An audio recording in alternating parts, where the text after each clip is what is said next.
¿Cómo se supone que iba a saber que mi hija de 7 años escondía un cuchillo debajo de la almohada? Después de todo, todavía dormía con una lamparita de noche y me pedía que revisara si había monstruos debajo de su cama. Se llamaba Marisol, y era la más pequeña y tierna de mis 3 hijos. Pero cuando la puerta principal se cerró de golpe a las 3 a.m., ella estaba sentada en el sillón de la sala, en la oscuridad. Mi esposo entró tropezando de borracho y la vio de inmediato. ¿Por qué estás despierta, mija?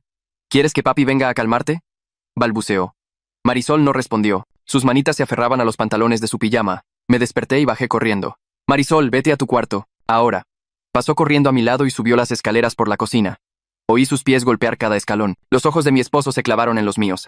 Estás poniendo a mis hijos en mi contra. Por favor, solo vete a dormir. Susurré, ya retrocediendo. Me agarró del brazo tan fuerte que sentí sus dedos clavarse en el mismo moretón de la semana pasada. Me arrojó contra la pared. Mi cabeza golpeó contra el marco de un cuadro. El vidrio se hizo añicos y un fragmento me cortó el hombro. No me digas qué hacer, me gritó en la cara. Su aliento apestaba a whisky. Esto pasaba cada pocas semanas cuando bebía. La última vez, hacía 3 semanas.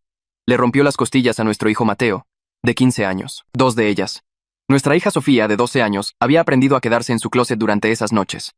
Se escondía detrás de la ropa colgada y se tapaba los oídos con las manos. La última vez la encontré dormida sentada, con las piernas entumecidas por no moverse.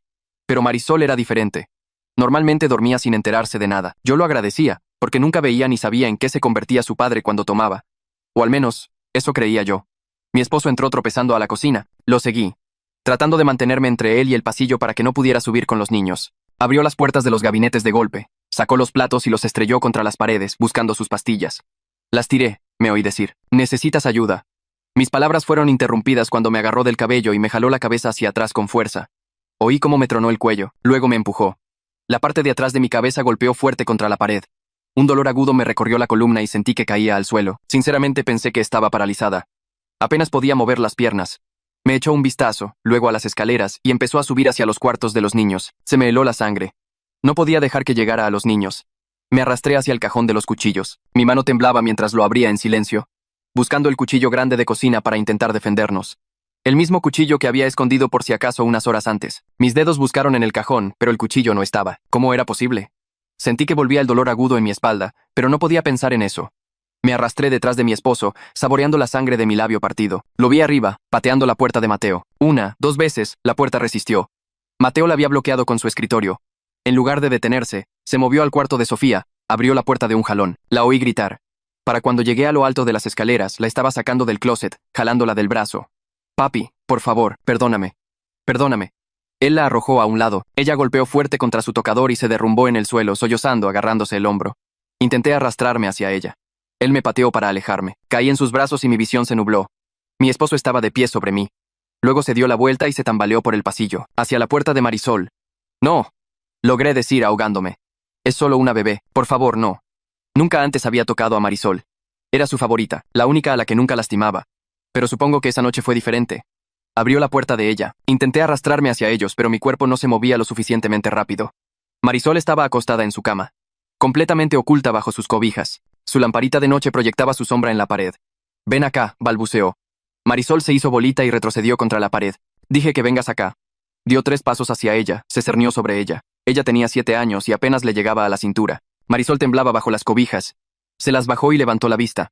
Pero sus ojos no miraban nerviosos a su alrededor, estaban fijos en él. Él extendió la mano para agarrarla.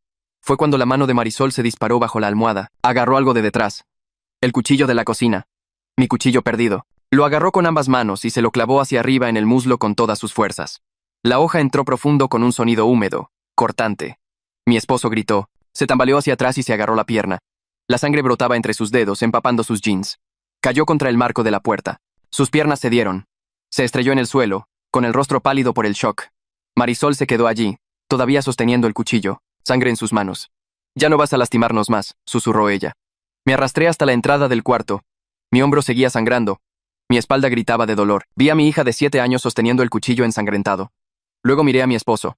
Intentaba sacarse el cuchillo de la pierna. Gritaba, ahora sí los voy a matar a todos, cabrones. Forcé a mi cuerpo a moverse. Sentía la espalda como si alguien me estuviera retorciendo un cuchillo en la columna, pero tenía que llegar con Sofía. Me arrastré por el suelo del pasillo, dejando un rastro de sangre de mi hombro.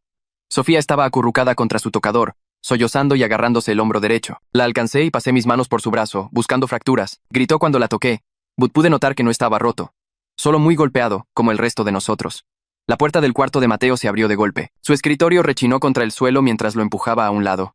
Corrió al pasillo y se detuvo en seco cuando vio a su padre en el suelo, con un charco de sangre alrededor de su pierna. El rostro de Mateo se puso completamente pálido. Miró la sangre, luego la puerta de Marisol, luego a mí y a Sofía en el suelo. Mi esposo seguía gritando amenazas entre jadeos de dolor, intentando sacar el cuchillo de su muslo con manos temblorosas. Mateo salió de su shock y sacó el celular del bolsillo. Le temblaban tanto las manos que casi se le cayó 2 veces antes de lograr marcar. Le oí decir la dirección. Dijo que alguien estaba acuchillado. Dijo que necesitábamos ayuda ya. Me arrastré hacia mi esposo porque no podía simplemente dejar que se desangrara, sin importar lo que nos había hecho. Agarré toallas del baño de Sofía. Mi visión se volvía borrosa por el dolor en mi cabeza. Presioné las toallas contra la herida en su pierna. La sangre las empapó de inmediato, caliente y pegajosa en mis manos.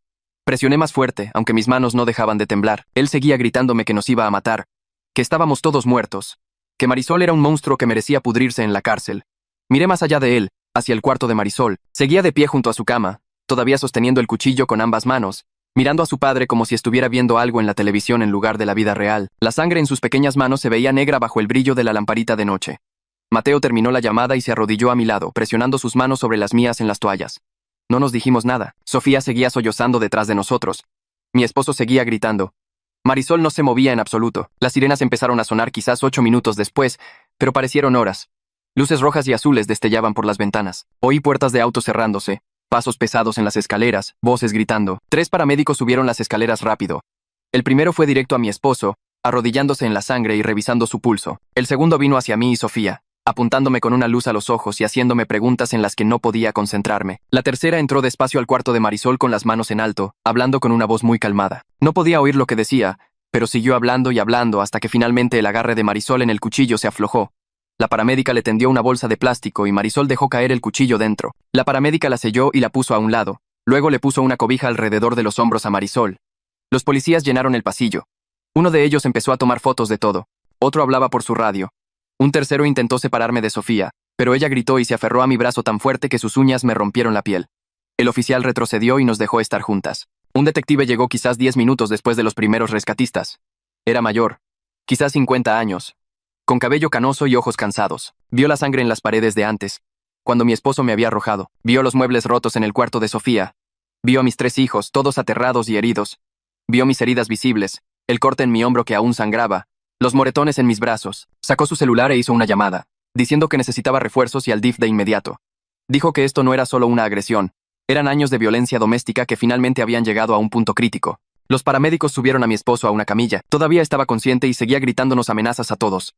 Un oficial de policía se quedó justo al lado de la camilla, con una mano en su pistola. El detective le dijo al oficial que mi esposo estaba bajo arresto tan pronto como los doctores lo autorizaran. Lo bajaron por las escaleras y lo sacaron a la ambulancia. Yo viajé en otra ambulancia con Sofía aún aferrada a mi brazo.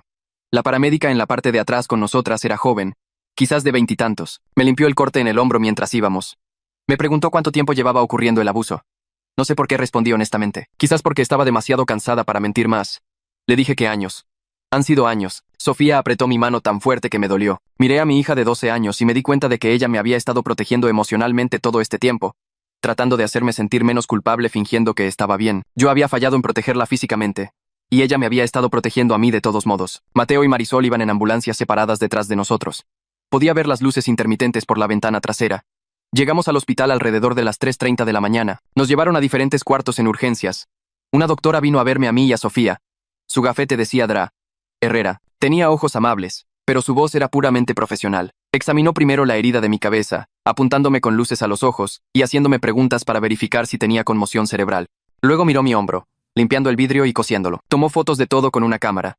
Los moretones en mi brazo de esa noche. Los moretones más viejos de la semana pasada que se estaban volviendo amarillos. El corte en mi hombro. El golpe en la nuca. La lesión de mi espalda. Fotografió todo mientras explicaba que ella estaba obligada a reportar y que el DIF ya venía en camino. Sentí una extraña mezcla de alivio y terror. Alivio, porque alguien finalmente iba a saber la verdad. Terror, porque sabía que una vez que este proceso comenzara, no tendría control sobre lo que les pasaría a mis hijos. Ladra. Herrera pasó a Sofía, examinando suavemente su hombro. Sofía se encogía con cada toque, pero dejó que la doctora la revisara. Ladra. Herrera dijo que no estaba roto, solo muy golpeado y se lo vendó como soporte. Una mujer llegó al hospital alrededor de las 4 de la mañana. Se presentó como Graciela Pérez, del DIF, Desarrollo Integral de la Familia. Llevaba una carpeta bajo el brazo y una expresión profesional pero no desagradable. Explicó que necesitaba entrevistarnos a cada uno por separado sobre lo que pasó. Empezó conmigo, haciendo preguntas detalladas sobre esa noche y sobre la historia de abuso. Respondí todo. Le conté sobre las costillas rotas de Mateo hacía 3 semanas, sobre Sofía escondiéndose en su closet durante las noches violentas, sobre cómo esto pasaba cada pocas semanas cuando mi esposo bebía.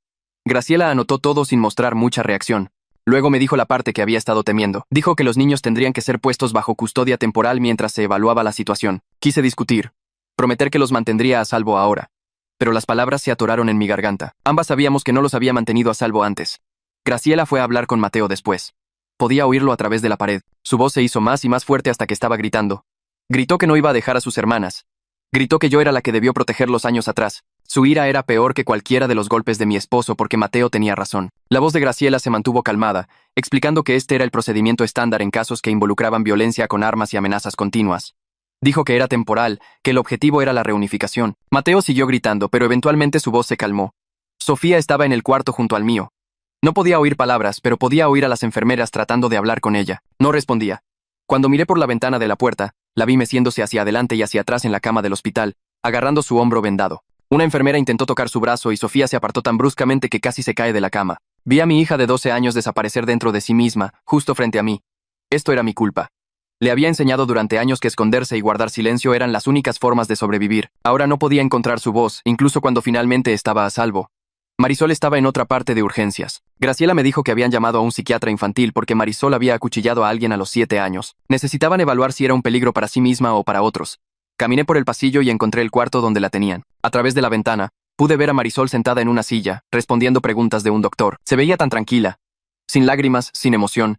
Solo sentada allí como si estuviera presentando un examen en la escuela. La niñita que le tenía miedo a los monstruos debajo de la cama acababa de acuchillar a su padre para proteger a su familia. No sabía cómo se recuperaría de cargar con ese peso. Graciela regresó alrededor de las 6 de la mañana con una carpeta y esa mirada cansada en su rostro. Acercó una silla a donde yo estaba sentada fuera del cuarto de evaluación de Marisol. Abrió la carpeta y empezó a explicar el plan de ubicación. Mateo iría a una casa de acogida. Sofía a otra, Marisol a un centro terapéutico especializado debido a lo que pasó con el cuchillo. Tenían que separarlos para evaluaciones individuales dada la gravedad de todo. Oí las palabras, pero no tenían sentido al principio. Mis hijos nunca habían estado separados, ni una sola noche en toda su vida. Pregunté si podían quedarse juntos, mi voz quebrándose. Graciela negó con la cabeza y dijo que no era posible en este momento, que era el procedimiento estándar para casos con armas y múltiples víctimas. Miré por la ventana a Marisol, todavía sentada tranquilamente con el psiquiatra. Luego miré por el pasillo donde Mateo estaba en un cuarto y Sofía en otro. Aún no lo sabían. Graciela se levantó y dijo que necesitaba decírselo ahora. La seguí primero al cuarto de Mateo. Estaba sentado en la cama del hospital con los brazos cruzados mirando a la pared. Graciela le explicó el acuerdo de custodia temporal y las ubicaciones separadas. La cabeza de Mateo se giró bruscamente hacia ella. Preguntó si hablaba en serio. Ella dijo que sí y comenzó a explicar las razones. Mateo saltó de la cama, gritando que no iba a dejar a sus hermanas, que alguien tenía que protegerlas. Graciela se mantuvo calmada y le dijo que el objetivo era la reunificación. Pero esto era necesario por ahora. Mateo se volvió hacia mí. Su rostro reflejaba asco. Preguntó por qué no me había ido años atrás cuando esto pudo haberse evitado. Dijo que él mismo había estado planeando llamar al DIF cuando cumpliera 16, para poder intentar quedarse con la custodia de Sofía y Marisol. Sus palabras me golpearon como golpes físicos. Mi hijo de 15 años había estado planeando rescatar a sus hermanos de una situación a la que yo debería haber puesto fin años atrás. Graciela puso su mano en el hombro de Mateo, pero él se la quitó de un manotazo. Ella le dijo que su padre de acogida llegaría pronto y que estaría en buenas manos. Mateo soltó una risa amarga y dijo que no necesitaba las manos de nadie. Necesitaba que su madre los hubiera protegido. Luego se sentó de nuevo y no volvió a mirarme. Fuimos al cuarto de Sofía después. Seguía meciéndose en la cama, agarrando su hombro vendado. Graciela se arrodilló frente a ella y le explicó suavemente sobre la casa de acogida. Los ojos de Sofía se abrieron más, pero no emitió ningún sonido. Graciela dijo que una madre de acogida muy experimentada vendría por ella. Sofía buscó mi mano y la agarró tan fuerte que sus nudillos se pusieron blancos. Intenté decirle que todo estaría bien, pero las palabras se atoraron en mi garganta porque no sabía si eso era verdad. Sofía comenzó a hacer pequeños gemidos, pero seguía sin decir palabras. Graciela tocó su otra mano y Sofía se apartó. La dejamos allí, todavía meciéndose, y sentí que la estaba abandonando de nuevo. La evaluación de Marisol terminó y el psiquiatra salió. Le dijo a Graciela que Marisol mostraba signos de respuesta traumática retardada, pero no era un peligro inmediato para sí misma o para otros. Recomendó terapia intensiva y una ubicación especializada. Graciela asintió y entramos juntas al cuarto. Marisol nos miró con esos ojos grandes. Graciela le explicó sobre la casa de acogida usando palabras sencillas. Marisol escuchó sin mostrar mucha emoción. Luego preguntó con una vocecita si ella iba a ir a la cárcel como papi. Caí de rodillas frente a ella y le dije que no, que nos había protegido, que había sido valiente. Marisol me miró y preguntó si la gente valiente lastima a otra gente. No supe cómo responder a eso. Le dije que hizo lo que tenía que hacer para mantenernos a salvo. Preguntó si eso la hacía mala. Dije que no, pero pude ver en su rostro que no me creía. Graciela dijo que la madre de acogida de Marisol tenía entrenamiento especial para niños en situaciones difíciles. Marisol preguntó si los otros niños allí también lastimaban a la gente. Graciela hizo una pausa, y luego dijo que algunos de ellos habían pasado por cosas muy difíciles. Marisol asintió como si eso tuviera sentido. Alrededor de las 7:30, un hombre llegó al hospital. Graciela lo presentó como Felipe Pérez, su esposo. Se especializaba en acoger a adolescentes varones en situaciones de crisis. Felipe era alto, con cabello canoso, y tenía un trato tranquilo. Estrechó la mano de Mateo y le dijo que tenía un cuarto listo en su casa. Mateo no dijo nada. Felipe no intentó forzar la conversación ni fingir que esto estaba bien. Solo esperó. Graciela le entregó a Felipe algunos papeles y hablaron en voz baja sobre las heridas y medicamentos de Mateo. Mateo se quedó allí con los brazos cruzados, sin mirarnos a ninguno. Cuando llegó el momento de irse, Felipe recogió la bolsa que el hospital nos había dado con las pertenencias de Mateo. Mateo caminó hacia la puerta sin despedirse de mí. Intenté decir algo, pero siguió caminando. Felipe lo siguió, y vi a mi hijo desaparecer por el pasillo, su ira y decepción irradiando de él en oleadas. La madre de acogida de Sofía llegó alrededor de las 8. Tenía unos 50 años, ojos amables y una presencia tranquila. Graciela la presentó, pero no capté su nombre entre el zumbido de mis oídos. La mujer entró al cuarto de Sofía y se arrodilló. Le habló suavemente a Sofía, contándole sobre la casa y el cuarto que había preparado. Sofía no respondió. La madre de acogida no presionó, simplemente se quedó allí, al nivel de Sofía, siendo paciente. Cuando llegó el momento de irse, Sofía volvió a agarrar mi mano. La madre de acogida intentó ayudarla a levantarse suavemente, pero Sofía no me soltaba. Sus gemidos se hicieron más fuertes. Graciela y la madre de acogida intercambiaron miradas. Ambas intentaron hablar con Sofía, pero ella solo apretó mi mano más fuerte, haciendo esos sonidos horribles, pero sin pronunciar palabras reales. Finalmente, la madre de acogida tuvo que separar cuidadosamente los dedos de Sofía uno por uno. El rostro de Sofía se contrajo y las lágrimas corrieron por sus mejillas mientras la mujer la guiaba hacia la puerta. Me quedé allí congelada, viendo cómo se llevaban a mi hija de 12 años mientras ella me miraba con una expresión de completa traición. Algo fundamental se rompió dentro de mí en ese momento. La ubicación de Marisol fue la que más tardó en organizarse. Graciela hizo múltiples llamadas telefónicas tratando de encontrar a alguien con el entrenamiento adecuado y una cama disponible. Esperamos juntas en el cuarto del hospital. Marisol coloreaba un dibujo que le habían dado las enfermeras. Dibujó a nuestra familia, pero omitió a su padre. Alrededor de las 9, la ubicación finalmente se confirmó.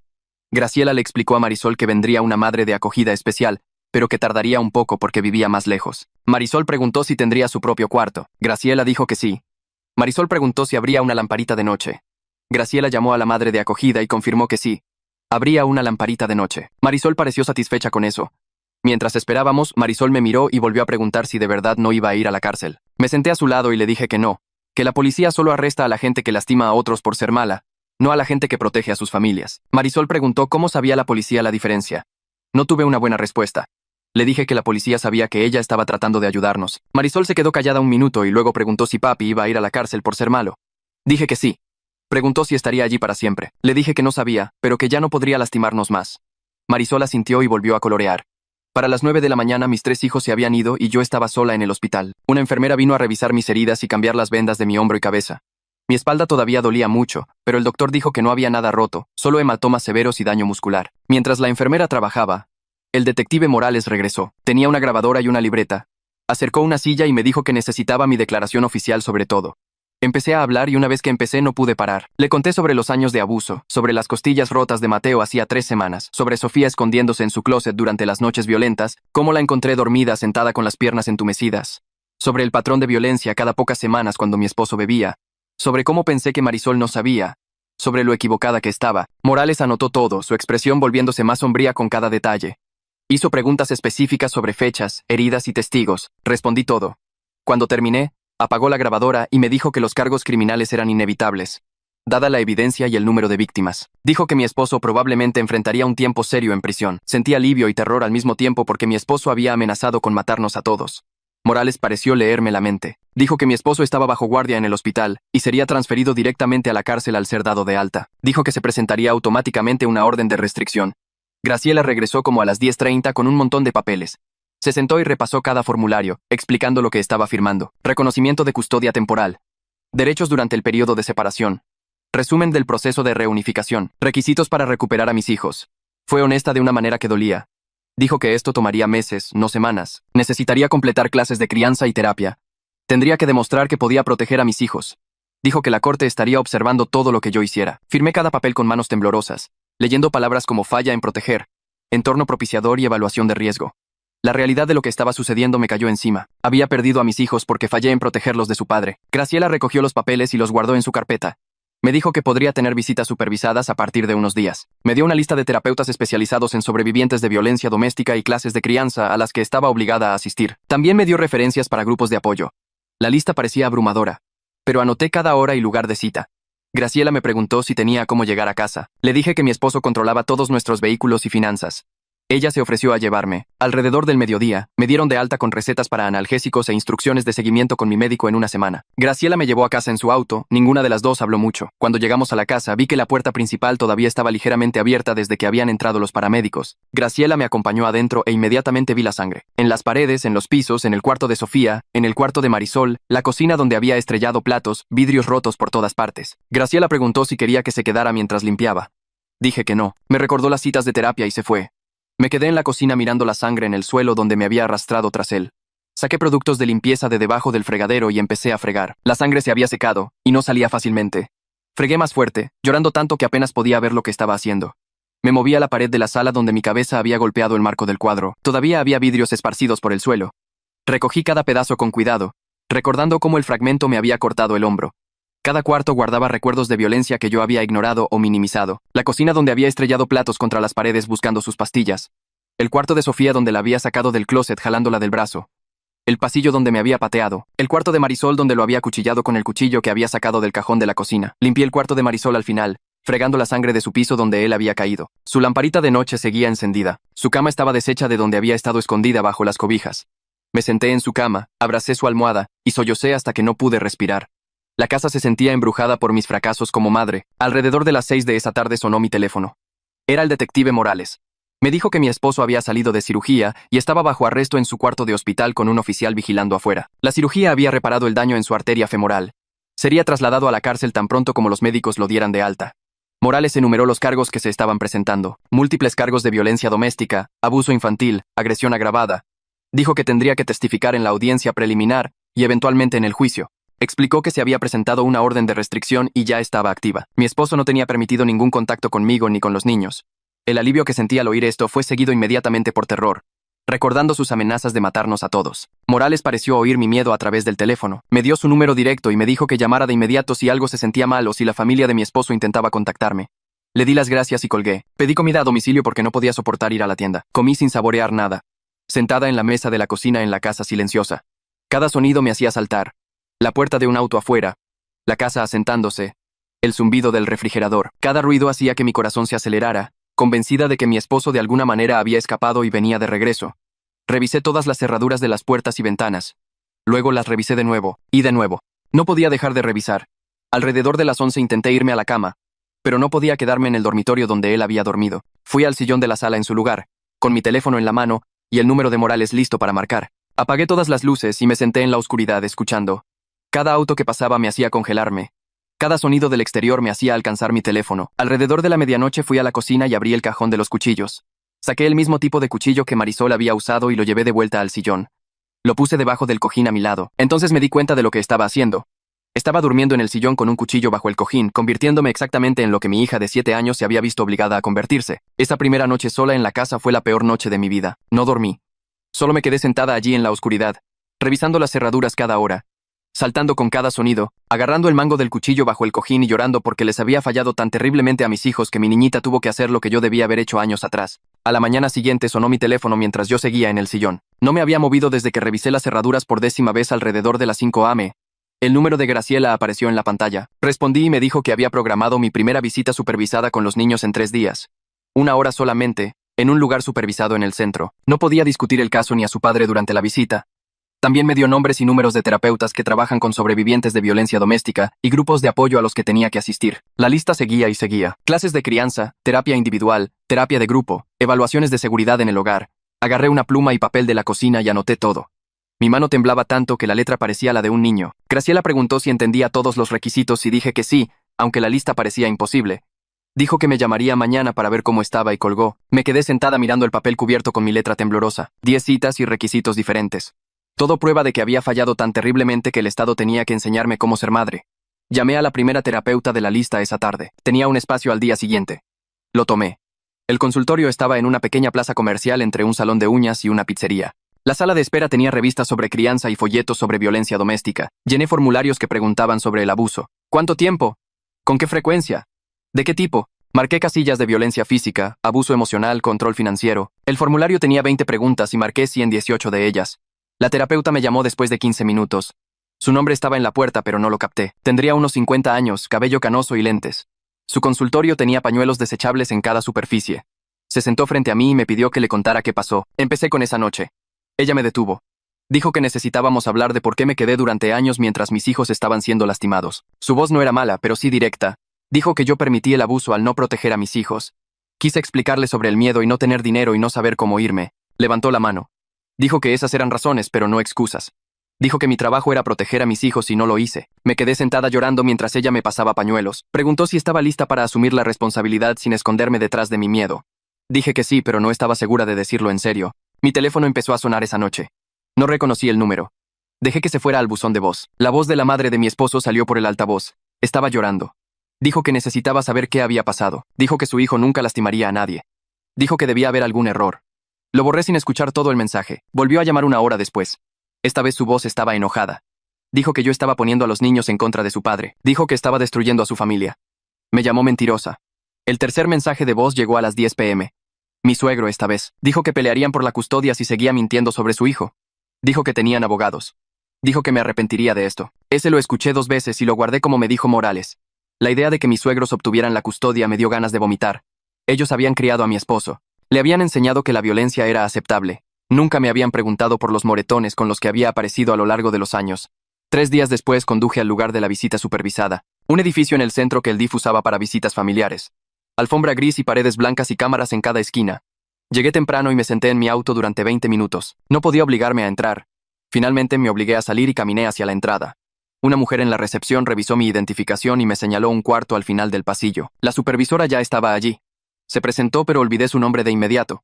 Explicó las reglas de nuevo. 1 hora. No discutir el caso. No contacto físico sin permiso. Estaría en el cuarto todo el tiempo tomando notas. Entonces se abrió la puerta y entraron mis hijos. Mateo entró primero. Era más alto de lo que recordaba. No me miraba. Se sentó en una silla contra la pared del fondo y cruzó los brazos. Sofía entró después, tomada de la mano de su madre de acogida. Miraba al suelo. Su madre de acogida le susurró algo y se fue. Sofía se sentó en otra silla y mantuvo la vista baja. Entonces Marisol entró corriendo por la puerta y directo hacia mí. Me rodeó la cintura con sus brazos. Empecé a abrazarla, pero la supervisora dijo que primero tenía que pedir permiso. Le pregunté a Marisol si podía abrazarla. Ella asintió contra mi estómago. La abracé y se sintió tan pequeña. Se apartó y me miró. Preguntó si era una mala persona por lastimar a papi. Me arrodillé para que estuviéramos al nivel de los ojos. Le dije que no. Le dije que nos había protegido. Le dije que había sido valiente. La supervisora escribió algo en su portapapeles. La voz de Mateo cortó el silencio, fría y plana. Preguntó por qué no me había ido años atrás, cuando papi lo lastimó por primera vez. Dijo que recordaba tener 12 años y tener las costillas rotas y yo diciéndole que todo estaría bien. Dijo que él mismo había estado planeando llamar al DIF cuando cumpliera 16. Dijo que solo estaba esperando tener la edad suficiente para quizás quedarse con la custodia de sus hermanas. Dijo que había estado contando los días durante 3 años. Miré fijamente a mi hijo de 15 años y me di cuenta de que había estado planeando rescatar a sus hermanos de una situación a la que yo debería haber puesto fin. Tenía 12 años y hacía planes para salvar a su familia porque su madre no lo hacía. Abrí la boca pero no salió nada. ¿Qué podía decir? La supervisora se movió en su asiento pero no interrumpió. Mateo me miró con tanta ira y decepción que tuve que apartar la mirada. Sofía se levantó de su silla y caminó hacia mí. Tenía un trozo de papel doblado en la mano. Me lo tendió y lo tomé. Lo desdoblé. 3 palabras con letra temblorosa. Tengo miedo, mami. Las letras apenas eran legibles. Como si su mano hubiera estado temblando tanto como la mía cuando anoté los requisitos de Graciela. Miré a Sofía y tenía lágrimas corriendo por su rostro, pero seguía sin hacer ruido. Le pregunté a la supervisora si podía abrazarla. La supervisora asintió. Atraje a Sofía, y ella se aferró a mi camisa. Le susurré que yo también tenía miedo. Le susurré que estaríamos bien. No sabía si eso era verdad, pero lo dije de todos modos. Sofía se aferró tan fuerte que apenas podía respirar. La supervisora revisó su reloj y dijo que nos quedaban 10 minutos. Marisol empezó a hablar de su casa de acogida. Lo dijo como si estuviera describiendo una excursión de la escuela, concreta y detallada. Dijo que había otros 4 niños allí. Dijo que todos ellos también habían lastimado a gente. Preguntó si eso significaba que todos eran malos juntos. La supervisora intervino suavemente. Dijo que esas eran preguntas para la terapeuta de Marisol. Redirigió la conversación preguntándole a Marisol sobre la escuela y sus amigos. Pero lo vi en los ojos de Marisol. La confusión sobre si proteger a tu familia te convertía en una mala persona. El peso de lo que había hecho sobre sus hombros de 7 años. Mi niñita pensaba que era mala porque yo la había puesto en una posición en la que tuvo que salvarnos. La supervisora anunció que el tiempo se había acabado. Mateo se levantó de inmediato y caminó hacia la puerta sin mirar atrás. La madre de acogida de Sofía vino a recogerla. Sofía se aferró a mí hasta que la mujer la apartó suavemente. Marisol me dio un último abrazo y preguntó cuándo podría volver a casa. Le dije que pronto. Le dije que la amaba. Luego todos se fueron y me quedé sola en el cuarto con la supervisora. La supervisora dijo que la visita había ido tan bien como se podía esperar. Dijo que estas cosas llevan tiempo. Asentí y salí a mi auto. Me senté en el asiento del conductor y sollocé durante 20 minutos. La visita se había sentido incorrecta y artificial. Nada como nuestra familia real. Estaba aterrada de que esa distancia incómoda se volviera permanente. Que mis hijos nunca me perdonarían. Que nos había destruido a todos por esperar demasiado. Graciela tocó la ventana de mi auto. La bajé. Dijo que sabía que era difícil, pero que esto era progreso. Dijo que tenía que seguir presentándome. Me limpié la cara y asentí. Esa noche fui a mi primer grupo de apoyo de violencia doméstica. Un sótano de una iglesia con sillas plegables en círculo. 8 mujeres más ya sentadas cuando llegué. La facilitadora me pidió que me presentara. Dije mi nombre y que mi esposo me había estado abusando a mí y a mis hijos durante años. La facilitadora me dio las gracias y preguntó quién quería compartir. Las mujeres fueron compartiendo en círculo sus historias. A una mujer, su esposo le había roto la mandíbula. A otra, su novio la había amenazado con una pistola. Una tercera llevaba 5 años fuera y todavía no podía dormir sin medicamentos. Sus historias eran peores que la mía, o exactamente como la mía, o diferentes pero iguales. Me sentí menos sola, pero también más avergonzada. Estas mujeres se habían ido. Algunas se habían ido antes que yo. Algunas habían protegido mejor a sus hijos. Una mujer me miró y dijo que la parte más difícil era perdonarse a sí misma. Dijo que todavía no lo había logrado después de 3 años. Eso me aterró más que nada. La idea de que esta culpa nunca desaparecería. Llegué a casa alrededor de las 9 p.m. y sonó mi teléfono. El número de Morales. Respondí y me dijo que mi esposo había sido dado de alta del hospital y trasladado a la cárcel. Esperaría allí la fecha de su corte. La orden de restricción estaba activa ahora. Mi esposo no podía contactarme a mí ni a los niños. Morales dijo que la familia de mi esposo podría intentar presionarme para retirar los cargos. Dijo que documentara todo. Cada llamada, cada visita, cada mensaje. Dijo que si el acoso continuaba, podría obtener mi propia orden de restricción contra ellos. Le di las gracias y colgué. Revisé todas las cerraduras de nuevo. Me aseguré de que las ventanas estuvieran seguras. Luego me senté en el sillón en la oscuridad y pensé en Mateo planeando rescatar a sus hermanas a los 16. En la nota de Sofía diciendo que tenía miedo. En Marisol preguntando si era mala. En cómo les había fallado a los 3 de maneras que nunca podría arreglar. El cuchillo seguía bajo el cojín del sillón. Lo dejé allí y eventualmente me quedé dormida sentada. Todavía escuchando sonidos que no vendrían. Pasaron 2 días en una neblina de limpiar y revisar cerraduras y saltar con cada sonido. Apenas dormí. Mantuve el cuchillo bajo el cojín del sillón aunque sabía que mi esposo estaba en la cárcel. A la tercera mañana después de la visita, alguien llamó a mi puerta principal alrededor de las 10 a.m. Miré por la mirilla y vi a la madre de mi esposo en el porche. Estaba llorando. Abrí la puerta pero mantuve puesta la cadena de seguridad. Ella empujó contra ella de inmediato, rogando entrar. Tenía la cara roja e hinchada de tanto llorar. Dijo que necesitaba hablar conmigo sobre su hijo. Le dije a través de la rendija que no había nada de qué hablar. Se agarró al marco de la puerta y dijo que la policía lo tenía todo mal. Dijo que su hijo tenía un problema con la bebida, pero no era un monstruo. Seguía usando esa palabra, monstruo, como si el abuso fuera solo un error o una fase. Empecé a cerrar la puerta, pero ella metió la mano por la rendija. Me rogó que le dijera a la policía que todo era un malentendido, que podíamos arreglarlo como familia, que sus nietos necesitaban a su padre. Abrí la puerta un poco más y la miré directamente. Le conté sobre las costillas rotas de Mateo, sobre Sofía escondiéndose en los closets, sobre Marisol acuchillando a su propio padre porque yo no pude protegerla. La cara de mi suegra cambió. El llanto se detuvo. Me llamó mentirosa. Dijo que estaba destruyendo a su familia. Dijo que probablemente yo misma me golpeaba y entrené a los niños para mentir. Dijo que pelearía por la custodia. Luego se fue. Cerré la puerta, le eché llave y la revisé 3 veces. Me temblaban tanto las manos que apenas pude marcar el número del detective Morales. Respondió al segundo timbrazo. Le conté sobre la visita. Preguntó si me había amenazado directamente. Dije que no exactamente, pero que dijo que pelearía por la custodia. Tomó notas y explicó que técnicamente ella no violó la orden de restricción, ya que solo aplicaba a mi esposo. Pero dijo que si seguía apareciendo podría considerarse intimidación de testigos. Sugirió que obtuviera mi propia orden de restricción contra mis suegros. La idea me agotó. Más papeleo, más corte, más honorarios legales que no podía pagar. Pero dije que estaba bien. Morales dijo que documentaría todo y enviaría el informe al fiscal. Esa tarde tuve mi sesión de terapia. El consultorio de la consejera estaba en una placita comercial entre un salón de uñas y un lugar de impuestos. Me senté en la sala de espera durante 10 minutos antes de que me llamara. Su consultorio olía a lavanda. Me preguntó cómo estaba. Le conté que la madre de mi esposo había aparecido. Anotó algo. Luego preguntó por mi propia madre. Dije que mi madre no tenía nada que ver con esto. La consejera se inclinó hacia adelante y dijo que creía que mi madre tenía todo que ver con esto. Preguntó si mi padre había sido violento. No respondí al principio. Ella esperó. Finalmente dije que sí. Mi padre golpeaba a mi madre. Mi madre se quedó. La consejera preguntó por qué creía que mi madre se había quedado. Dije que no sabía. Ella dijo que sí sabía. Presionó y presionó hasta que admití que mi madre me enseñó que esto era normal, que los hombres se enojaban, que las mujeres lo soportaban, que mantener a la familia unida importaba más que nada. La consejera preguntó si veía el patrón. Lo veía. Lo veía claramente. Me había convertido en mi madre.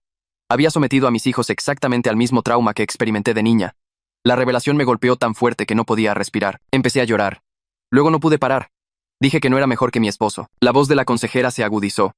Dijo que eso no era verdad. Dijo que había una diferencia entre ser una víctima que se queda y ser un abusador activo. Negué con la cabeza. Dije que yo lo permití. Lo protegí guardando silencio. Lo elegí a él por encima de la seguridad de mis hijos durante años. La consejera me hizo mirarla. Dijo que yo era una víctima que tomó malas decisiones por miedo e indefensión aprendida. Dijo que mi esposo era un abusador que eligió la violencia. Dijo que esas cosas no eran lo mismo. Quería creerle, pero no podía. La distinción se sentía demasiado pequeña. Demasiado conveniente. La semana siguiente comencé las clases de crianza obligatorias. El salón estaba en el sótano de un centro comunitario. Sillas plegables dispuestas en círculo. Otros 11 padres ya sentados cuando entré. La instructora se presentó y nos pidió que hiciéramos una ronda compartiendo por qué estábamos allí. A una mujer, su novio le rompió el brazo a su hija. Un hombre, su novia dejó a sus hijos solos durante 3 días. Otra mujer admitió que golpeaba a su hijo con un cinturón hasta dejarle marcas. Todos nos sentamos allí en nuestra vergüenza. La instructora habló sobre reconocer patrones de abuso, sobre proteger a los niños, sobre establecer límites, sobre romper el trauma generacional. Cada cosa que decía sentía que me apuntaba directamente a mí.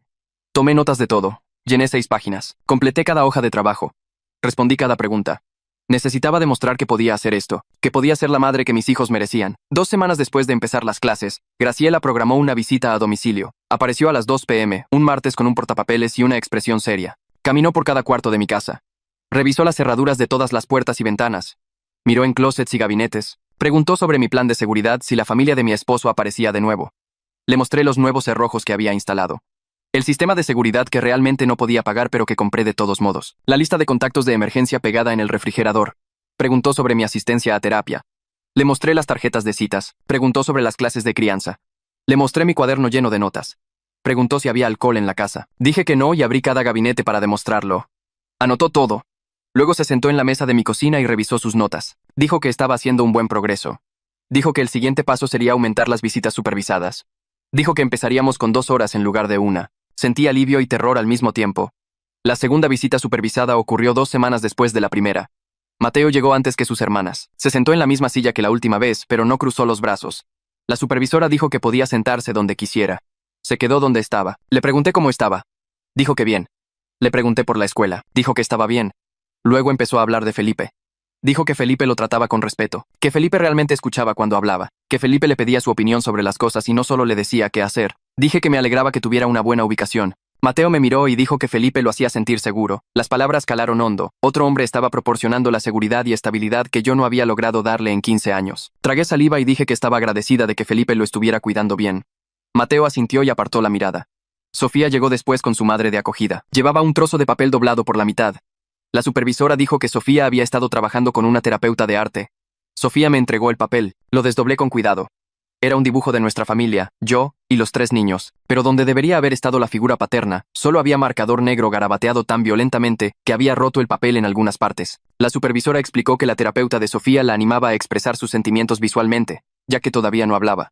Dijo que esto era progreso, que Sofía estaba procesando su trauma. Miré los violentos garabatos negros y me sentí mal. Mi hija de 12 años tenía tanta rabia que había roto el papel tratando de borrar a su padre. Marisol entró al final. Su madre de acogida terapéutica la acompañó hasta la puerta y le dio un abrazo antes de irse. Marisol se veía más pequeña que hacía 2 semanas, como si se estuviera encogiendo. Se sentó a mi lado y se apoyó en mi costado.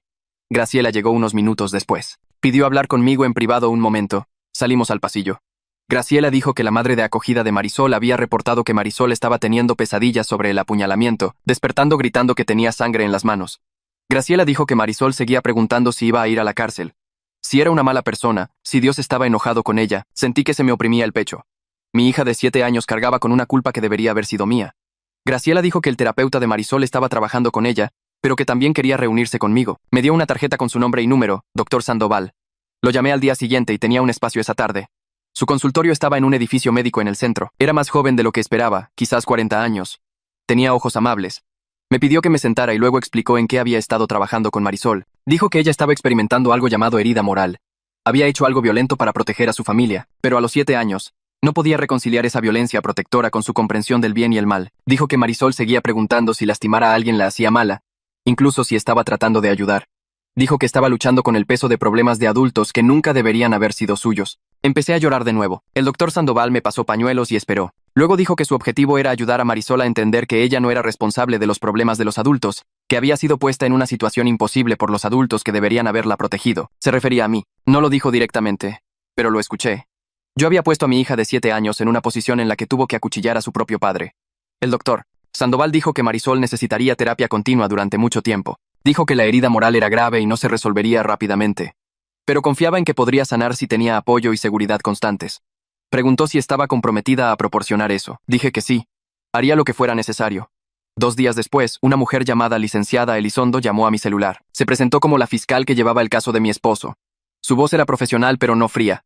Preguntó si tenía tiempo para hablar, y dije que sí de inmediato. Elizondo explicó que mi esposo estaba acusado de 3 cargos de agresión agravada, 2 cargos de poner en peligro a menores y un cargo de violencia doméstica. Dijo que con 3 niños víctimas y lesiones documentadas, la fiscalía estaba buscando cargos serios. Necesitaba que testificara en la audiencia preliminar en 3 semanas. Anoté la fecha y la hora en un trozo de papel con manos temblorosas.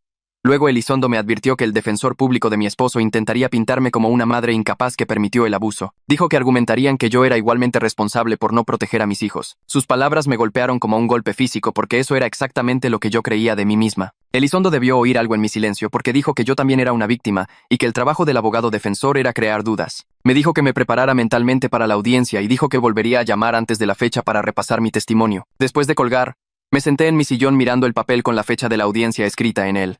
3 semanas parecían demasiado pronto e imposiblemente lejos. Las 3 semanas pasaron en una neblina de citas de terapia, visitas supervisadas y ansiedad constante por enfrentar a mi esposo en la corte. La mañana de la audiencia preliminar, me paré frente al espejo de mi baño tratando de decidir qué ponerme. Graciela me había dicho que vistiera de manera conservadora y profesional. Elegí un vestido azul marino que cubría mis brazos y los moretones que se desvanecían. Me temblaban tanto las manos que apenas pude subir el cierre. Conduje al juzgado 40 minutos antes y me senté en mi auto en el estacionamiento tratando de calmarme. Otras personas pasaban llevando portafolios y tazas de café como si fuera otro día normal. Para ellos tal vez lo era.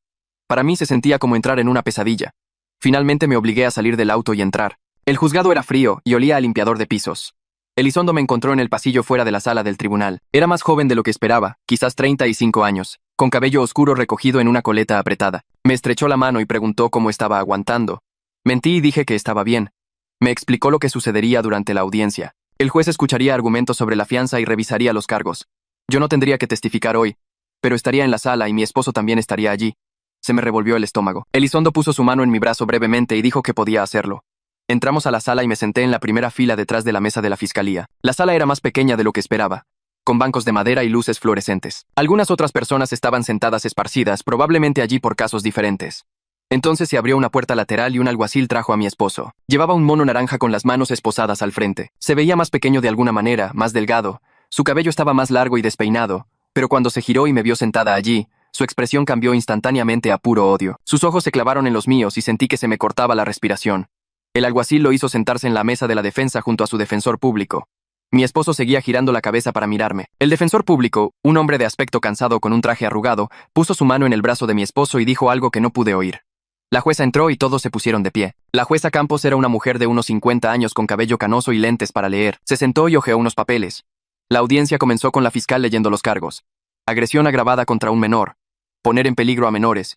Violencia doméstica. Cada cargo se sentía como un peso presionando mi pecho. El defensor público se puso de pie y argumentó a favor de reducir la fianza.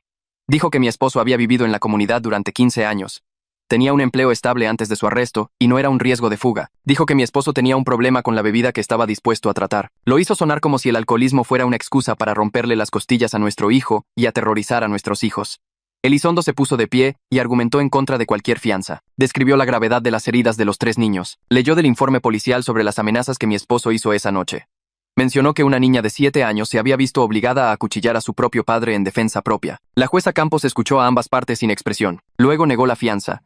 Dijo que, dadas las amenazas hechas contra la familia y la gravedad de las heridas a múltiples víctimas menores de edad, no podía arriesgarse a liberar al acusado. Mi esposo explotó, se puso de pie y comenzó a gritar que esto era una mierda, que yo había puesto a sus hijos en su contra, que él nunca había lastimado a nadie. El alguacil lo agarró del brazo y lo obligó a sentarse de nuevo. La jueza Campos golpeó su mazo y le advirtió sobre desacato. La cara de mi esposo estaba roja y tenía la mandíbula apretada. Me miró de nuevo y articuló algo que no pude distinguir del todo, pero parecía una amenaza. El alguacil lo llevó de regreso por la puerta lateral. Todo mi cuerpo temblaba. Después de que terminó la audiencia, me levanté sobre piernas temblorosas y comencé a caminar hacia la salida. Elizondo estaba recogiendo sus papeles en la mesa de la fiscalía. Estaba casi en la puerta cuando alguien me llamó por mi nombre. Me giré y vi al defensor público de mi esposo caminando hacia mí. Tenía una expresión falsa y preocupada en su rostro. Dijo que entendía que esta era una situación difícil para todos. Luego sugirió que tal vez quisiera reconsiderar mi testimonio cuando llegara el juicio. Dijo que las cosas podrían ponerse muy incómodas para mí en el estrado. Insinuó que yo era igualmente responsable de lo que pasó porque me había quedado y no había protegido a mis hijos.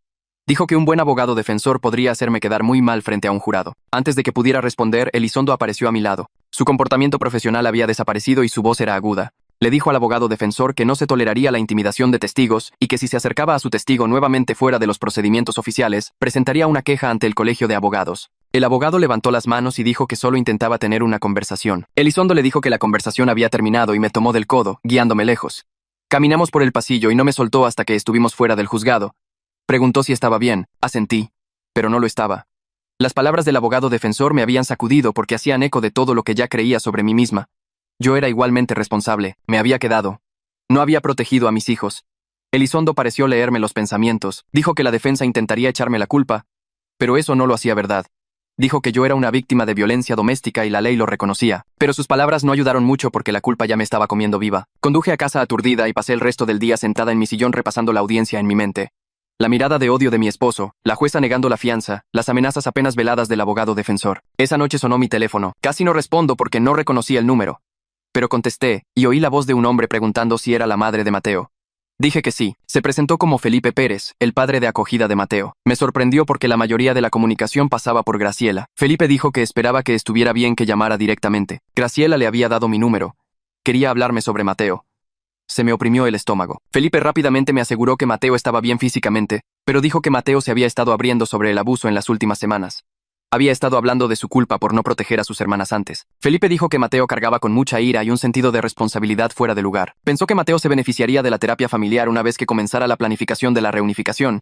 Dijo que Mateo necesitaba procesar su ira hacia mí en un entorno seguro. Sentí que se me llenaban los ojos de lágrimas, pero parpadeé para contenerlas. Le dije a Felipe que haría lo que Mateo necesitara. La voz de Felipe fue amable cuando dijo que era bueno oír eso. Dijo que había estado trabajando con adolescentes traumatizados durante 12 años y que Mateo era un buen chico lidiando con circunstancias imposibles. Dijo que Mateo amaba ferozmente a sus hermanas y había estado tratando de ser el hombre de la casa desde los 12 años. Esa responsabilidad lo había estado aplastando. Le agradecí a Felipe por llamar y por cuidar a mi hijo. Después de colgar, llamé a Graciela y le conté sobre la sugerencia de Felipe.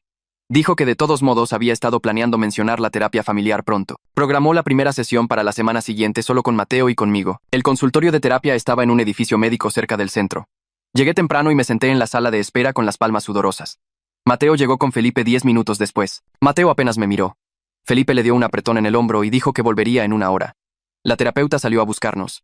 Era una mujer de unos 40 años con cabello corto y canoso y una presencia tranquila. Su nombre era Dra.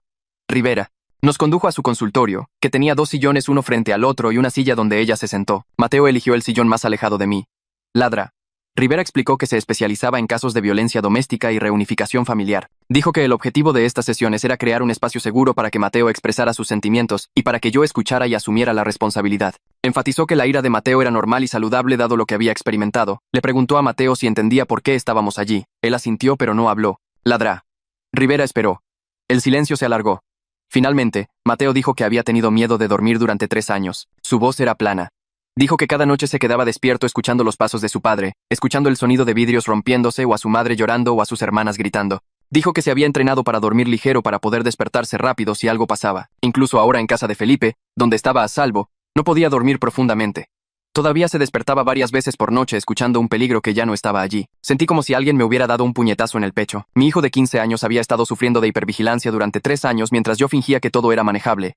Mateo no había terminado. Dijo que nuestro esposo lo había amenazado con matarlo si alguna vez llamaba a la policía o le contaba a alguien sobre el abuso. Esto sucedió cuando Mateo tenía 12 años. justo después de la primera vez que su padre le rompió el brazo. Su padre lo había llevado a urgencias y les dijo a los médicos que Mateo se cayó de su bicicleta. En el camino a casa, su padre dijo que si Mateo alguna vez le contaba a alguien la verdad, lo mataría y haría que pareciera un accidente. Mateo dijo que creyó la amenaza por completo, así que durante 3 años, había cargado con esa amenaza solo. Había intentado proteger a Sofía y Marisol mientras manejaba su propio terror. Había planeado rutas de escape de la casa. Había escondido a sus hermanas cuando oía a su padre llegar borracho. Había recibido palizas destinadas a ellas cuando podía.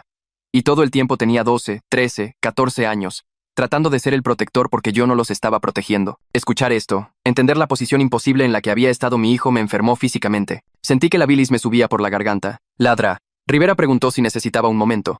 Negué con la cabeza aunque sentía que podría vomitar. Mateo miraba al suelo.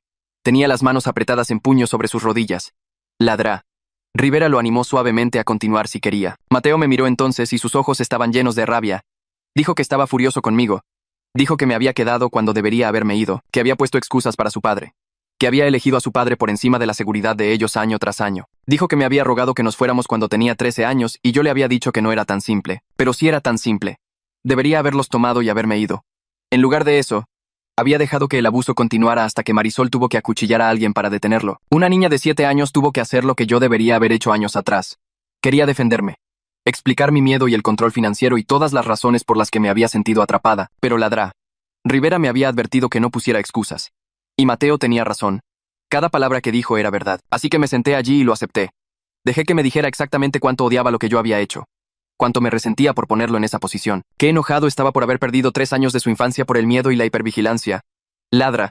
Rivera guió la sesión con cuidado. Ayudó a Mateo a expresar su ira en términos específicos en lugar de acusaciones generales. También lo redirigió suavemente cuando su ira comenzaba a convertirse en crueldad. Después de que Mateo dijo todo lo que necesitaba decir, ladrá. Rivera me pidió que respondiera. Miré a mi hijo y le dije que lo sentía. Le dije que tenía razón en todo. Había fallado en protegerlo a él y a sus hermanas. Me había quedado demasiado tiempo. Había puesto excusas. Los había puesto en peligro una y otra vez. Dije que no podía deshacer el pasado, pero que estaba comprometida a hacerlo mejor ahora. No estaba pidiendo perdón porque no me lo había ganado. Solo quería que supiera que entendía lo terriblemente que le había fallado. La mandíbula de Mateo estaba tensa. No respondió. Ladrá. Rivera dijo que estaba bien.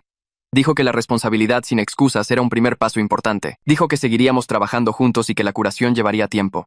La sesión terminó y Felipe regresó a recoger a Mateo. Mateo se fue sin despedirse de mí. Conduje a casa llorando tanto que tuve que detenerme 2 veces. Esa noche, la terapeuta de arte de Sofía llamó. Se llamaba Srita. Cano preguntó si podía asistir a una de las sesiones de Sofía la semana siguiente. Quería que llevara fotos familiares de antes de que el abuso escalara. Explicó que estaba usando fototerapia para ayudar a Sofía a reconectar con recuerdos positivos y separar la violencia de su padre de toda su infancia. La Srita. Cano dijo que Sofía necesitaba saber que no todos los momentos de su vida habían estado definidos por el miedo. Acepté de inmediato. Después de colgar, fui al closet del pasillo donde guardaba nuestros álbumes de fotos. No los había mirado en años. Me senté en el suelo y abrí el primer álbum. Fotos de Mateo de bebé, Sofía de niña pequeña. El primer cumpleaños de Marisol. Pasé las páginas y vi cómo cambiaban los rostros de mis hijos. En las primeras fotos, estaban sonriendo, realmente sonriendo con luz en sus ojos. Encontré fotos de unas vacaciones que tomamos cuando Sofía tenía 8 años. Habíamos ido a la playa. Había fotos de los 3 niños construyendo castillos de arena y jugando en las olas. Se veían felices. Yo también me veía feliz en esas fotos. Eso fue antes de que las cosas empeoraran mucho. Antes de que aumentara la bebida y la violencia se volviera regular. Seguí pasando páginas y vi cómo la luz se desvanecía de sus rostros año tras año. Para cuando Marisol tenía 5 años, las sonrisas en las fotos parecían forzadas. Falsas. Lloré sobre esos álbumes durante 2 horas, lamentando la infancia que les había robado a mis hijos. La semana siguiente, llevé un montón de fotos seleccionadas a la sesión de terapia de Sofía. El consultorio de la Srita, Cano era brillante y colorido, con materiales de arte por todas partes. Sofía ya estaba allí trabajando en una pintura. Levantó la vista cuando entré y me dio una pequeña sonrisa. La Srita.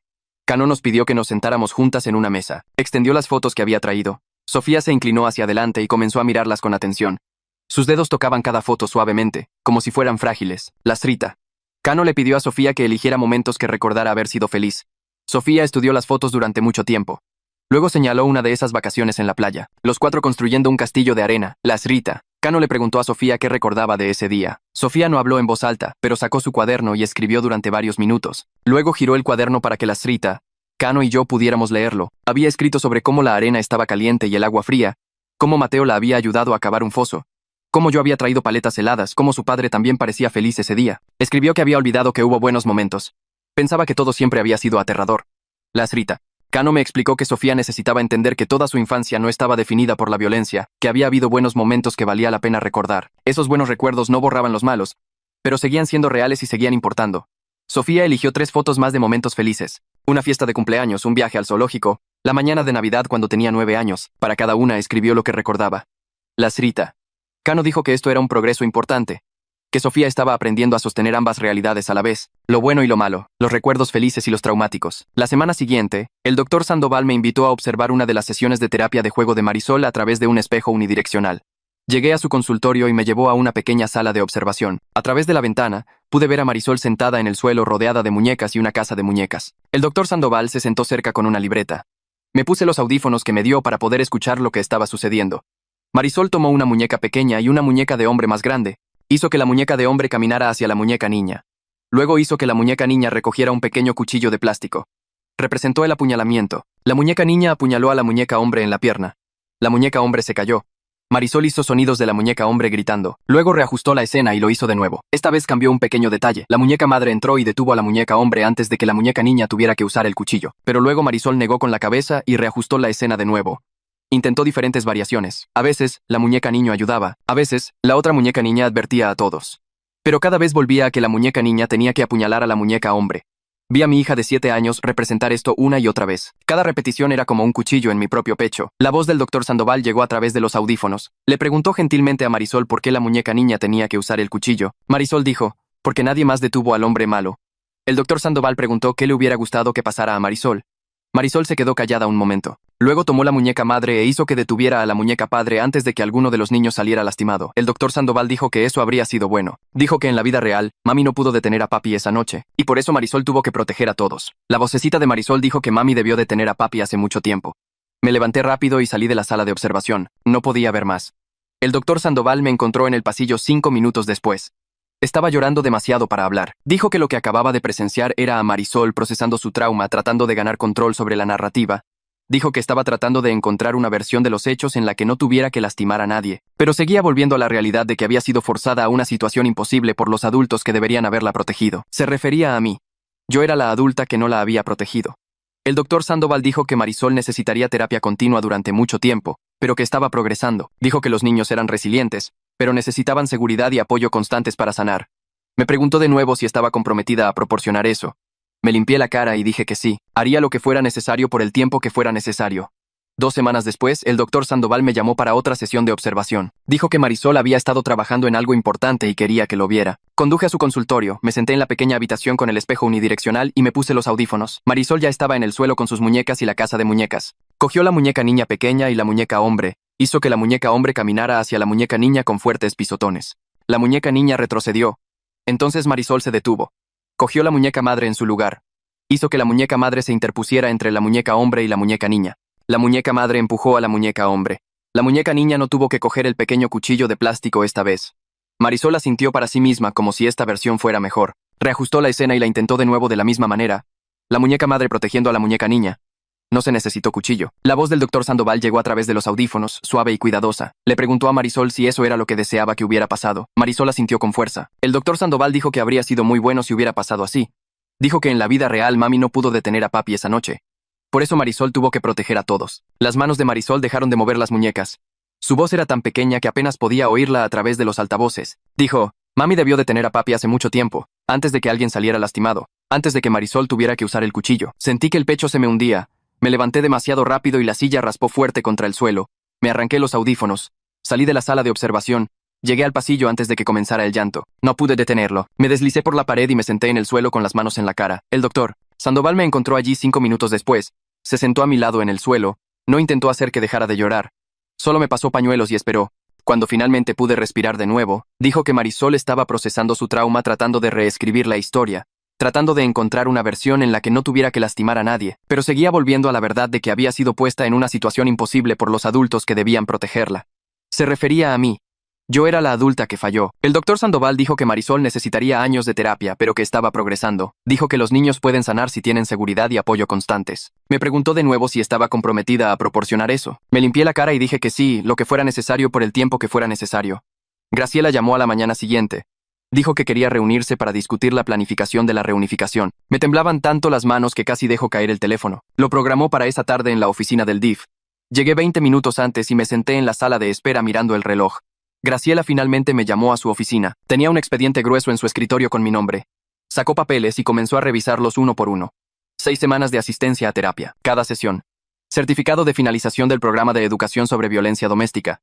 Prueba de participación en 3 grupos de apoyo diferentes. Mi nuevo contrato de arrendamiento que mostraba una vivienda estable. Cartas de mi terapeuta documentando mi creciente comprensión de cómo había permitido el abuso. Graciela levantó la vista de los papeles. Dijo que estaba cautelosamente optimista sobre comenzar visitas supervisadas en casa. Se me cerró la garganta. Pregunté cuándo. Dijo que primero necesitábamos hacer un plan. Decidir el orden y el cronograma. Asegurarnos de que todo estuviera bien configurado. Graciela sacó un formulario en blanco y comenzó a escribir. Dijo que empezaríamos con Sofía, ya que sus necesidades eran las más sencillas. Seguridad, estabilidad, terapia continua para sus respuestas al trauma. Sofía volvería a casa primero por un periodo de prueba con monitoreo intensivo. Luego Mateo, una vez que Sofía estuviera asentada. Finalmente Marisol, cuyo caso era más complicado debido al apuñalamiento. Graciela escribió un cronograma. 8 semanas más y todo salía bien. 8 semanas parecían una eternidad y también terriblemente pronto. Explicó que cada niño tendría requisitos específicos, registros con el DIF, citas de terapia que tenía que mantener, cualquier señal de problemas y volverían a llevar a los niños a casas de acogida de inmediato. Dije que entendía. Firmé el plan de reunificación donde señaló. Tomé mi copia con manos temblorosas. Pasé la siguiente semana preparando el cuarto de Sofía. Lo pinté de su color favorito, morado claro. Puse su cama exactamente donde le gustaba, junto a la ventana. Compré sábanas nuevas con estrellas. Instalé una cerradura en su puerta que solo ella podía controlar desde adentro. Graciela había dicho que eso era importante.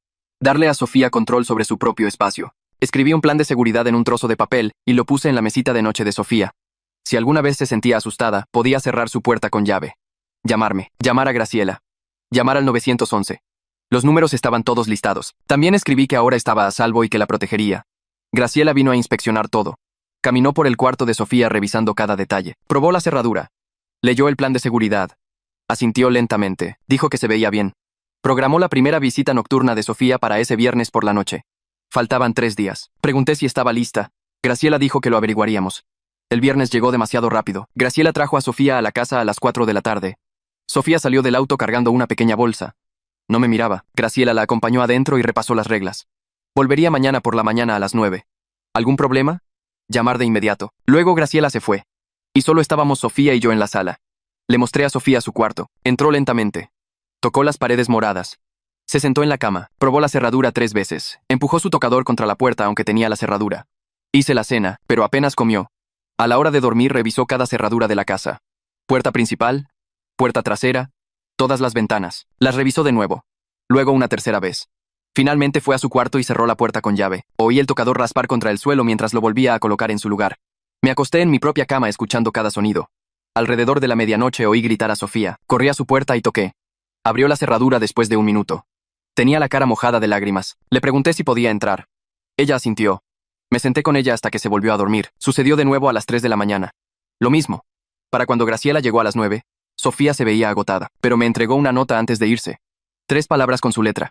Estoy feliz casa. Las siguientes 2 semanas, Sofía vino a visitas nocturnas todos los viernes. Cada vez era un poco más fácil. La revisión de cerraduras pasó de 3 veces a 2 veces a 1 vez. Las pesadillas ocurrían con menos frecuencia. Seguía sin hablar, pero me escribía notas todos los días. Sobre la escuela, sobre su terapia de arte, sobre extrañar a su hermano y hermana. Su terapeuta dijo que esto era un gran progreso, que la voz de Sofía volvería cuando se sintiera verdaderamente a salvo. La llevé a cada cita de terapia. Seguí cada cosa que su terapeuta recomendó. Compré el diario especial que sugirió su terapeuta. Me aseguré de que Sofía tuviera materiales de arte para expresar sus sentimientos. Graciela observó todo, tomando notas, registrándose constantemente. Después de 2 semanas dijo que Sofía podía volver a casa permanentemente. Lloré cuando lo dijo. Sofía se mudó de nuevo un sábado. Desempacó sus cosas lentamente. Probó la cerradura de su puerta. Pero esta vez no empujó el tocador contra ella. Felipe me llamó 2 días después. Dijo que el regreso a casa de Mateo estaba programado a continuación. Pero Mateo tenía dudas. Felipe dijo que Mateo le dijo que no estaba seguro de querer volver. Que se sentía más seguro en la casa de acogida donde no tenía que proteger a nadie. Donde podía ser simplemente un niño. Felipe y la terapeuta familiar estaban trabajando con él, tratando de ayudarlo a entender que su papel ya no era el de protector. Que yo estaba asumiendo la responsabilidad de la seguridad de todos ahora. Pero Mateo aún no confiaba en eso. Felipe dijo que podría llevar tiempo. Preguntó si era lo suficientemente paciente para esperar. Dije que esperaría todo el tiempo que Mateo necesitara. 3 semanas después, Mateo finalmente aceptó volver a casa. Felipe lo trajo un domingo por la tarde. Mateo entró cargando 2 bolsas. Miró a su alrededor como si estuviera inspeccionando todo. Revisó las cerraduras de la puerta principal. Me preguntó cuándo las había cambiado. Dije que justo después de que todo pasó. Él asintió. Fue a su cuarto. Volvió a salir 10 minutos después y pidió ver mi tarjeta de citas de terapia. Se la mostré. Miró las fechas. Todos los sellos de asistencia. La volvió a dejar sin decir nada. En la cena preguntó sobre mis reuniones de grupo de apoyo. ¿Cuándo eran? ¿Con qué frecuencia iba? Respondí cada pregunta. Esa noche revisó todas las cerraduras él mismo antes de acostarse. Igual que solía hacer Sofía. A la mañana siguiente preguntó si realmente había cortado contacto con su padre y los suegros. Le mostré la orden de restricción. Los números bloqueados en mi teléfono. Lo estudió todo cuidadosamente. Este se convirtió en el patrón. Mateo poniéndome a prueba constantemente. Preguntando por la terapia. Revisando cerraduras. Cuestionando mis decisiones. La terapeuta familiar dijo que esto era normal. Mateo necesitaba ver un seguimiento constante antes de confiar en mí. Estaba probando si realmente podía mantenerlos a salvo. Así que dejé que me probara. Le mostré todo lo que pidió ver. Mantuve límites estrictos sin contacto de mi esposo o su familia. Fui a cada sesión de terapia para mí y los niños. Respondí de inmediato cada vez que Sofía o Mateo tenían preocupaciones. Mantuve la comunicación abierta incluso cuando las preguntas de Mateo se sentían como acusaciones. Semana tras semana, poco a poco, Mateo dejó de revisar las cerraduras todas las noches. Dejó de pedir ver pruebas de mi terapia. Empezó a hablarme de cosas normales como la tarea y sus planes para la universidad. La terapeuta familiar dijo que estaba aprendiendo a confiar de nuevo. 2 meses después de que Sofía volviera a casa, llamó la licenciada Elizondo. Dijo que la fiscalía necesitaba que evaluaran a Marisol antes de aprobar su regreso. Querían asegurarse de que no fuera un peligro para sí misma o para otros. Me sentí mal. Marisol tenía 7 años y la estaban tratando como a una criminal. Elizondo dijo que era el procedimiento estándar en casos donde un niño cometía violencia, incluso violencia defensiva. El doctor Sandoval haría la evaluación ya que había estado trabajando con Marisol. Él presentaría su informe al tribunal. Pregunté cuánto tardaría. Elizondo dijo que unas pocas semanas. El doctor Sandoval me llamó al día siguiente. Dijo que había completado su evaluación de Marisol. Pasó horas revisando su caso, su progreso en la terapia, sus comportamientos en la casa de acogida. Su conclusión fue clara. Marisol había actuado en defensa de su familia sin indicios de tendencias violentas continuas. No era agresiva con otros niños. No tenía problemas de ira. El apuñalamiento fue un acto único de protección en una situación extrema. Su informe recomendaba la reunificación con terapia intensiva continua. Lo presentaría al tribunal y a la fiscalía para el final de la semana. 2 semanas después, estaba sentada en la sala de la jueza Campos mientras ella revisaba la gruesa pila de materiales del caso esparcidos por su escritorio. Leyó la evaluación del doctor Sandoval, mis registros de terapia, la evaluación de seguridad del hogar e informes de los terapeutas de los 3 niños. La sala del tribunal se sentía demasiado grande y demasiado silenciosa. La jueza Campos levantó la vista y se quitó los lentes para leer. Aprobó el regreso a casa de Marisol con efecto inmediato, pero sus siguientes palabras hicieron que se me revolviera el estómago. Cualquier indicio de condiciones inseguras resultaría en la remoción inmediata de los 3 niños. Estaba bajo supervisión judicial durante el próximo año, con controles mensuales y visitas sorpresa a domicilio. Asentí y le di las gracias, sabiendo que tenía suerte de tener esta oportunidad. La alternativa era perderlos para siempre. El sábado siguiente por la mañana, Marisol volvió a casa cargando una pequeña bolsa de pertenencias de su centro de acogida terapéutico. Sofía estaba esperando junto a la puerta principal, y en cuanto Marisol entró, Sofía la agarró de la mano y la llevó escaleras arriba a su habitación compartida. La seguí lentamente, con las piernas temblorosas, y observé desde la puerta cómo Sofía le mostraba a Marisol cómo había arreglado todos sus animales de peluche favoritos en la cama. Mateo apareció detrás de mí y se apoyó en el marco de la puerta con los brazos cruzados, pero su expresión era suave mientras observaba a sus hermanas juntas. Marisol se subió a la cama y abrazó cada animal de peluche. Luego me miró con esos ojos grandes. ¿Papi va a volver?, preguntó. Me arrodillé junto a la cama para que estuviéramos al nivel de los ojos. No, dije, nunca. Todo el cuerpo de Marisol se relajó y sonrió por primera vez desde que la había visto esa mañana. Sofía apretó su mano y Mateo descruzó los brazos. Esa noche, tuvimos nuestra primera cena familiar juntos en 10 semanas. Hice espagueti porque era fácil y a los 3 niños les gustaba. Sofía seguía sin hablar, pero le sonrió a Marisol al otro lado de la mesa cuando Marisol contó una historia sobre uno de los otros niños en su casa de acogida. Mateo se sentó en silencio y comió su comida, levantando la vista ocasionalmente para observar a sus hermanas. Marisol habló por todos, parloteando sobre sus sesiones de terapia y los juegos que jugaban, y cómo su madre de acogida tenía un gato que dormía en su cama. Los observé y sentí esta abrumadora mezcla de felicidad y dolor por todo el tiempo que habían perdido. Me prometí en silencio que nunca les volvería a fallar, que cada decisión de ahora en adelante pondría su seguridad primero. Sofía extendió la mano y la puso sobre la mía por solo un segundo antes de retirarla. 3 semanas después, Elizondo llamó sobre el caso penal. El abogado de mi esposo estaba presionando mucho por un acuerdo de culpabilidad para evitar el juicio. Él se declararía culpable de cargos reducidos a cambio de una sentencia más corta que la máxima. Ella explicó los términos y preguntó cómo me sentía al respecto. Estaba de pie en mi cocina sosteniendo el teléfono y me sentí dividida. Una parte de mí quería que enfrentara un juicio donde todos escucharían lo que les hizo a nuestros hijos. donde Mateo podría testificar y el jurado vería los dibujos de Sofía y sabría que Marisol lo apuñaló en defensa propia. Pero otra parte solo quería que terminara, para que pudiéramos comenzar a sanar sin el trauma de un juicio pendiente sobre nosotros. Necesitaba hablar con los niños antes de decidir nada. Esa noche, después de la cena, me senté primero con Mateo y le expliqué la opción del acuerdo de culpabilidad. Se enojó de inmediato, su rostro enrojeció. Quería un juicio porque quería que todos escucharan lo que su padre había hecho. Quería que quedara en el registro público. Escuché y le dije que entendía. Luego fui al cuarto de Sofía, donde estaba dibujando en su escritorio. Se lo expliqué en términos sencillos y me escribió una nota en su cuaderno de dibujo. Solo quiero que termine. La nota decía, no quiero volver a verlo nunca más. Besé la parte superior de su cabeza. Fue más difícil hablar con Marisol porque solo tenía 7 años y no entendía completamente el sistema legal. Traté de explicarle en términos sencillos que papi podría ir a la cárcel por menos tiempo si admitía lo que hizo mal. Parecía confundida y preguntó si el hecho de que ella apuñalara a papi significaba que él tenía que ir a la cárcel. Le expliqué que papi iba a la cárcel por lo que nos hizo a todos, no porque ella nos protegió. Después de 2 días de pensarlo y una conversación más con Elizondo, acepté el acuerdo de culpabilidad. Mi esposo se declaró culpable de violencia doméstica agravada y de poner en peligro a menores. Le dieron 5 años de prisión con manejo obligatorio de la ira y tratamiento por abuso de sustancias. Era menos que la sentencia máxima de 15 años, pero más de lo que temía que pudiera obtener con un buen abogado. Mateo estaba decepcionado y no me habló durante 2 días después de que le dije. Pero cuando lo senté y le expliqué que proteger su bienestar emocional era más importante que el castigo máximo, que no quería que se traumatizaran testificando en la corte, finalmente asintió. Todavía no estaba feliz, pero aceptó mi decisión. Durante los siguientes meses, nos enfocamos en sanar y construir nuestra nueva normalidad. Conseguí un trabajo de tiempo completo en una compañía de facturación médica que ofrecía beneficios, incluidos seguro de gastos médicos que cubría nuestros costos de terapia. La paga no era excelente, pero era estable y podía trabajar desde casa 2 días a la semana. Mateo empezó a hablar de planes para la universidad, investigando escuelas a 1 hora de casa para poder quedarse cerca de sus hermanas. La terapia de Sofía continuó con arte y escritura, y lentamente, comenzó a hablar de nuevo. Primero, solo palabras sueltas, luego oraciones cortas. Una noche, unos 4 meses después de que Marisol volviera a casa, Sofía le dio las buenas noches a Marisol en voz alta en lugar de escribirlo. La cara de Marisol se iluminó y abrazó a Sofía tan fuerte que ambas cayeron en la cama riendo. Las pesadillas de Marisol se hicieron menos frecuentes, reduciéndose a quizás una vez por semana en lugar de todas las noches. No estábamos arreglados, pero estábamos a salvo y juntos, y mejorando lentamente. 8 meses después de esa noche terrible, estábamos desayunando juntos un sábado por la mañana. Marisol dijo algo chistoso sobre su cereal que parecía comida de extraterrestres. Y todos empezamos a reír. Mateo estaba en su laptop investigando universidades locales, decidido a quedarse cerca, aunque le había dicho que podía ir a donde quisiera. Sofía hablaba más cada día, oraciones completas ahora, y acababa de unirse a un club de arte en la escuela donde estaba haciendo amigos de verdad. Marisol todavía hacía preguntas difíciles sobre esa noche a veces, preguntas que intentaba responder con honestidad, pero con delicadeza. Pero ahora dormía sin su lamparita de noche y no había preguntado si era mala en semanas. Miré a mis 3 hijos sentados alrededor de la mesa de nuestra cocina, con cicatrices pero sobreviviendo, sanando pero no curados, y supe que aunque nunca podría deshacer los años que les fallé, podría pasar cada día en adelante manteniéndolos a salvo. No éramos la familia que éramos antes, y nunca seríamos perfectos, pero estábamos juntos, éramos libres, y eso era suficiente por ahora. Gracias por quedarte hasta el final. Qué bueno que pudimos compartir esta historia. Espero que te haya traído un poco de luz a tu día.